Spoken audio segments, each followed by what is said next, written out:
چلی ہاں ہاں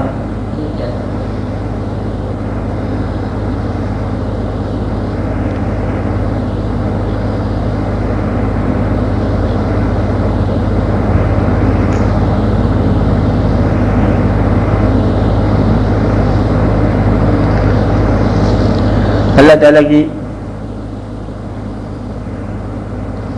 مہربانیوں میں سے ایک بڑی عظیم مہربانی ہے اللہ کا خوف عطا ہو جائے۔ وہ لوگ جو اللہ کے ساتھ اللہ کا خوف کرتے ہیں غیب میں دیکھے بغیر، ان کے بڑے درجات ہیں۔ تو اللہ کا خوف جو ہے اللہ تعالیٰ اپنے دوستوں کو عطا فرماتے ہیں۔ خوف جو ہے اصل میں یہ ایک شوق کا قسم ہے۔ اب ایسے میں نے کیا کہا، شوق کی ایک حد ہے کہ ایک اس کا پہلو ہے۔ ایک اس میں یہ ہو جاتا ہے کہ محبت اللہ تعالیٰ سے آپ کی کہیں ایسا نہ ہو کہ یہ محبت نہ رہے۔ ایک یہ خوف کا مطلب یہ ہے کہ وہ جو تعلق ہے کہیں وہ ٹوٹ نہ جائے۔ تو خوف کا ہونا شوق کی دلالت کرتا ہے۔ اللہ کا خوف جو ہے یہ بڑے خاص مقام پر خاص لوگوں کو عطا ہوتا ہے۔ آدھا سفر جو ہے یہ خوف کے ساتھ ہوتا ہے، اب باقی سیدھا شوق کا رستہ ہے۔ خوف جو ہے آپ کو گمراہ ہونے سے بچاتا ہے، شوق آپ کو سیدھی راہ پہ چلاتا ہے۔ خوف کا مطلب ہے انی خوف اللہ، میں اللہ سے ڈرتا ہوں۔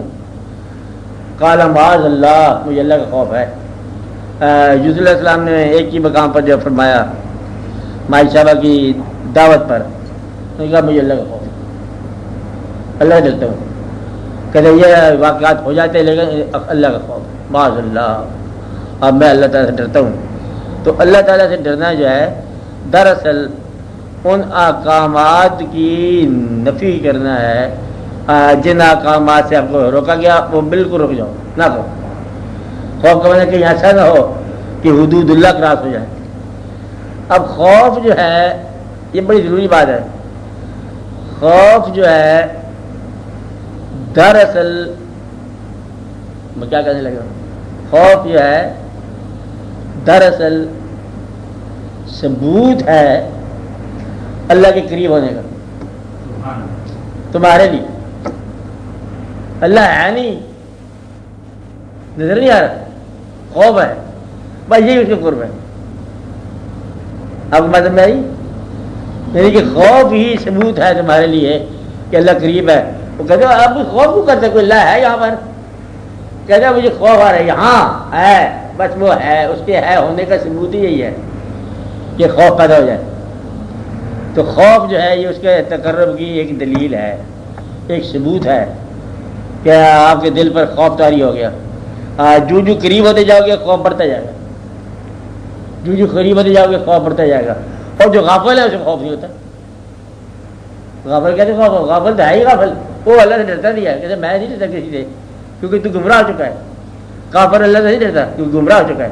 جو ایمان آپ کا تقویت میں آتے جائے گا آپ سینسٹیو ہو جاؤ گے، خوف کے اندر داخل ہو گئے۔ اور پھر ایک مقام آتا ہے جب اللہ تعالیٰ آپ کے خوف کو منظور فرماتا ہے تو پھر کہتا ہے لا خوف علیہم ولا هم یحزنون، اب ان پر کوئی خوف نہیں ہے، اب ان پر کوئی ملال نہیں ہے، اب ان کا کسی ماضی پر خوف نہیں ہے۔ اب ایک ملال دو لفظ استعمال کیے، اللہ اولیاء اللہ، بار بار کہا اللہ تعالیٰ نے کہ لا خوف علیہم ولا هم یحزنون، ان پر خوف نہیں ہے، ان پر حزن نہیں ہے۔ اب یہ دو باتیں ہیں، یہ بڑی غور والی باتیں۔ ایک خوف ہوتا ہے آنے والے واقعہ کا، ملال ہوتا ہے گزرے ہوئے واقعہ کا۔ اب مطلب یہ ہو گیا کہ ان لوگوں کو کسی آنے والی ناگہانی کا خوف نہیں ہے، ان کو یقین ہوگا کہ یہ میرے پاس آ رہے ہیں، خوف کو نہیں ہے۔ تو کب خوف نہیں ہوتا؟ جب آپ کو یقین ہو جائے کہ آپ سیدھے راستے پہ جا رہے ہیں۔ کہتے آپ کی اس دیوار کے پرے کیا ہے؟ کہتے پرے آپ ہی ہے۔ وہ کہتے مجھے جلدی پار بھیجو۔ اب خوف نہیں، آپ شوق بن گیا۔ اب ملال کے آپ جو میں نے غلطی کی تھی کیا بنا؟ کہتے وہ معاف ہو گئی ہے، اب حسن بھی گیا. لا خوفن آنے والے کا ولا هم يحزنون گزرے ہوئے کا. تو یہ جو اللہ کے راستے میں قبول ہو جائے ان کا نہ کوئی ماضی رہ گیا نہ کوئی مستقبل کا ڈر ہے، وہ ہر حال میں ہمہ حال اللہ کے پاس ہے. تو خوف سے ابتدا ہوتی ہے اس سفر کی. تو گویا کہ ان کو آنے والا زمانہ کلیئر ہو گیا. میرا خیال ہے کہ زندگی میں یہی چیز آپ نے حاصل کرنی ہے، ایک بار اللہ کا تقرب. اللہ کے تقرب کے میں نے آپ کو بتایا تھا کہ کیسے کیسے کہاں کہاں آپ کو ثبوت ملتا ہے. ایک ایسا مقام انسان ہو جائے، چاہے آپ کو پیر ہو کوئی ہو، ایک ایسا مقام جہاں پر شوق کے وقت ایسی کیفیت پیدا ہو جائے کہ آپ بھول جاؤ کہ آپ کون ہو. کہتے وہ ہم گئے تھے بات کرنے کے لیے، کہتے وہاں جا کے کچھ اور ہی سما تھا، کچھ اور سما ہے، یہ تمہارا قرب ہے. یہ اللہ کے تقرب کی ایک نشانی. کیا نشانی ہے؟ کہ میں جا کے بھول گیا جو بھی کچھ سوال تھا، جو بھی سوال تھا وہ بھول گیا، نام بھی بھول گیا، حالات بھی بھول گیا.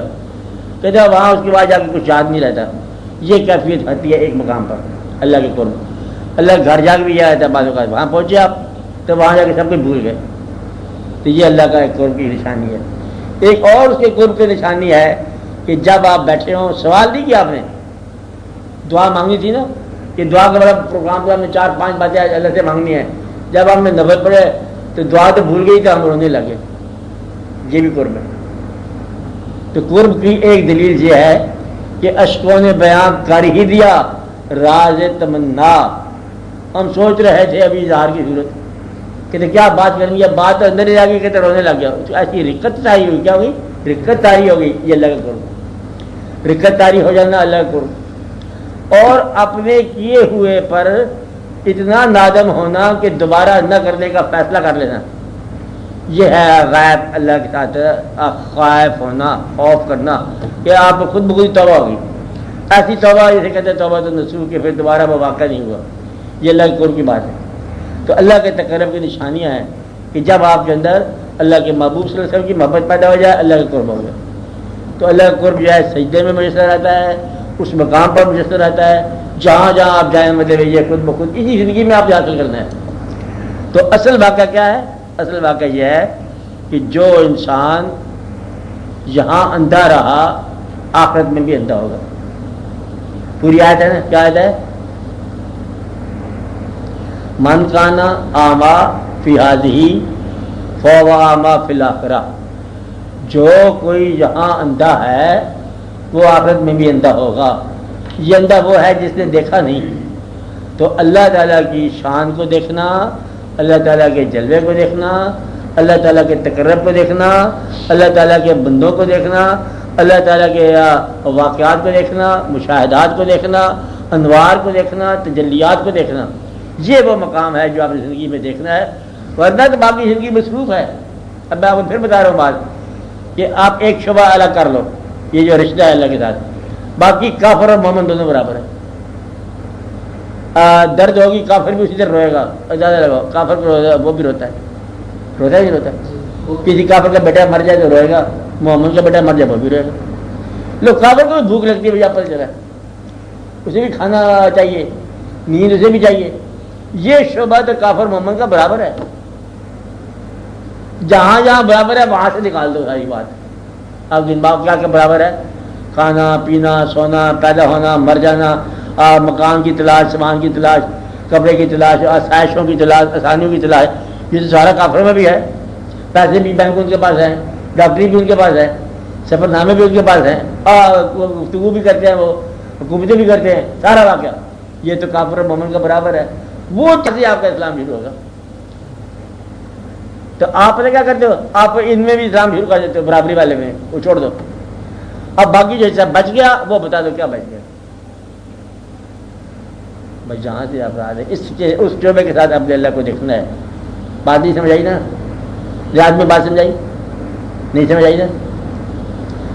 بلیک بورڈ پہ سمجھانے والی سی بات کہ جو شعبہ کافر اور مومن کا برابر ہے وہ شعبہ نکال دو زندگی سے. اس کا سوال اسلام سے نہ کرنا. سمجھائی بات؟ کہ پیسے کی ضرورت ہے مجھے، کافر کو بھی ضرورت ہوتی ہے پیسے کی، چھوڑ دو اس کا اسلام کے ساتھ الگ کر دو اس کو، کیونکہ کافر کما جائے تم بھی کما لو. وہ میڈیکل ایڈ ہے، دوائی. میرا خیال ہے کہ دوائیں ساری باہر سے آتی ہیں. وہ کافر اسلام کو نہ مان کر، خدا کو نہ مان کر دوائیاں بنا رہے ہیں، تم بھی بنا لو. اور وہ چیز جو جہاز میں آتا ہے کافر، تم بھی بنا لو. بم بناتا ہے، تم بھی بنا لو. یہ جو تمہاری نااہلی ہے تہذیب کی، تو اس کا تو اسلام کمپنسیٹ نہیں کرے گا تمہیں. اسلام تو یہ کہتا ہے کہ زندگی تمہاری اپنی بین الاقوامی طور پر جیسے ڈیولپ کر لو، بنا لو جتنی بنانی ہے. میرے ساتھ اس وقت بات کرو جب اس زندگی میں سے تمہیں تمنا پیدا ہو. کس کی؟ حق کی، الہیات کی. اور ہم لوگ ہوتے ہیں اسلام کو قبول کرنے کے بعد پھر دنیا وہ بھی مانگتے جو کافر کی ہے. یہ بڑا افسوس ہے. یعنی کہ اسلام کے بعد اللہ تعالیٰ سے، اللہ کے ساتھ محبت کرنے کے دعوے پر، جھوٹا دعوے پر ہم اللہ سے مانگتے وہ ہیں جو زندگی کافر کی ہے، کہ یا اللہ ہمیں پیسہ دے جس طرح کافروں کو دیا ہے. یا اللہ ہمیں دنیا کی سیر کرا جیسے کافر لوگ کرتے رہتے ہیں. ہمیں وہ چیزیں دے جو عام کافروں کے پاس ہیں. کار بھی دے دے جو کافروں کی بنی ہوئی ہے. جو اصلی چیز ہے اسلام کے نام پہ مانگنے والی وہ یہ ہے کہ یا اللہ تو مشاہدہ دے تاکہ ایسا نہ ہو کہ اندر ہی مر جائے. یہ دعا ہی نہیں مانگتے لوگ. کہ دیکھنے والی کیا چیز تھی کہ ایسا نہ ہو کہ ہم کافرانہ ہی طور پر مر جائے. اصل بات تو یہ تھی. اور ہمارے مسائل کافروں والے ہیں، علاج ہم اسلامی سوچتے ہیں. بھائی یہی ہمارا مسئلہ ہے. پرابلم تو کافروں والی ہے. کون سی پرابلم؟ پیسہ، رزق، تمنا، شہرت، واقعات بین الاقوامی طور پر. تو جس طرح کافروں کی ضرورت ہوتی ہے کہ اب ہمیں بم کی ضرورت ہے، کافر سے مانگ کے بم چلانا ہے تو کوئی فائدہ نہیں ہوگا نا.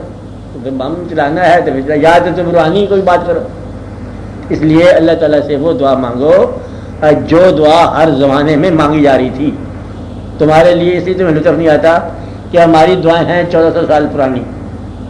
آپ آ سمجھ رہے ہیں؟ اور ضرورت ہم نے بنا لی آج کی. اس لیے پھر ہمیں یہ بات سمجھ نہیں آتی. یا تو ہم اپنا تمنا وہی رکھیں جو پرانے لوگوں کی تھی. وہ تمنا کیا تھی کہ یا اللہ تو اپنا رحم فرما. زندگی سادہ رکھی ہوئی تھی، فاقہ موجود تھا اور لطف بھی موجود تھا. ہم لوگ قرضہ بھی لینے کو تیار ہوتے ہیں، سود بھی لینے کو تیار ہوتے ہیں، سود دینے کو تیار ہوتے ہیں، واقعات علم کرنے کو تیار ہوتے ہیں. اور پھر ہم کہتے ہیں نتیجہ پرانا نکلے، ضرورت موجود ہو. اس لیے مسلمانوں کو کیا چاہیے کہ وہ اللہ تعالیٰ کے نور کو، جلوے کو اس زندگی میں دیکھے، زمان و مکان سے آزاد ہو کے. یعنی کہ جس طرح کہ آپ اس زمانے میں نہیں ہو، آپ کسی اور زمانے میں ہو. اس زمانے کی ضرورت اس زمانے کے مطابق پوری کرو، کفر کیے بغیر. آپ کو بات سمجھ آ رہی؟ بس یہ ہے ہمارے مسلمانوں کا پرابلم کہ نور کی تلاش کرنے کے لیے اور وہ حاضر زمانے کا آپ مسائل حل کرنا چاہتے ہیں. یہ تو کافرانہ مسائل ہے کہ دعا جب آپ مانگتے ہو تو دیکھ لیا کرو ایسی دعا نہ مانگا کرو جو دعا غیر مذہب کے حوالے سے بھی حاصل ہو سکتی ہو. بات سمجھ آ رہی ہے آپ کو؟ مذہب کے حوالے سے مانگو یا اللہ اپنی محبت عطا فرما، اپنے محبوب صلی اللہ علیہ وسلم کی محبت عطا فرما. اب یہ کافرانہ نظام نہیں ہے، یہ عین نظام ہے. یا اللہ آپ نے جلوہ دیکھا، اب اس میں کافرانہ نہیں ہے بات. یا اللہ ہمارے دلوں کو رجوع کرا آپ کی طرف، ہمیں اپنا شوق دے اور اپنا ہی خوف دے. اب اس میں کوئی حالات زمانہ نہیں ہے. حالات زمانہ خود بنا لو. اب اس میں کیا دقت ہے آپ کو؟ اس لیے اللہ تعالیٰ کا خوف اگر مل جائے تو یہ بات یاد رکھنا، خوف مل جائے تو سمجھو کہ یہ شوق کا حساب ہے. خائف ہونا ضروری ہے کہ کہیں ایسا نہ ہو کہ بارگاہ سمدیت میں گستاخی ہو جائے. یہ خوف جو ہے شوق کی دلیل ہے، اور شوق جو ہے احسان کا انتہائی شکل ہے، احسان کر رہا ہے.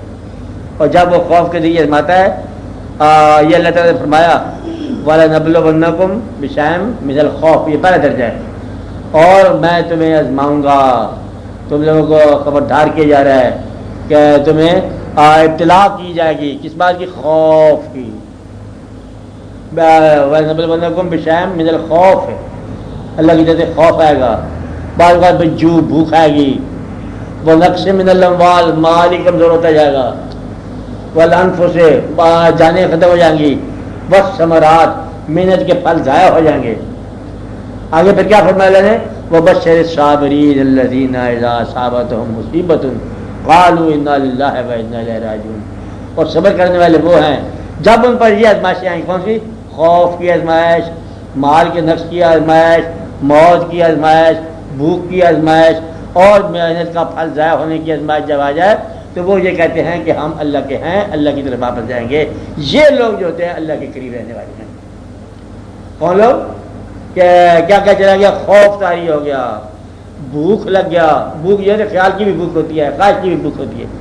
بھوک لگ گئی اور مال نقص ہو گیا اور پھل ضائع ہو گئے، بڑی محنت ضائع ہو گئی ہیں۔ دیکھو یہ ساری محنت ساری برباد ہو گئی ہے۔ اب آپ رجوع کرو اللہ کی طرف، اللہ آپ کو احسان کرے۔ یہ صابرین کا درجہ ہے، خوف کے ساتھ آزمائے جاتے ہیں وہ لوگ۔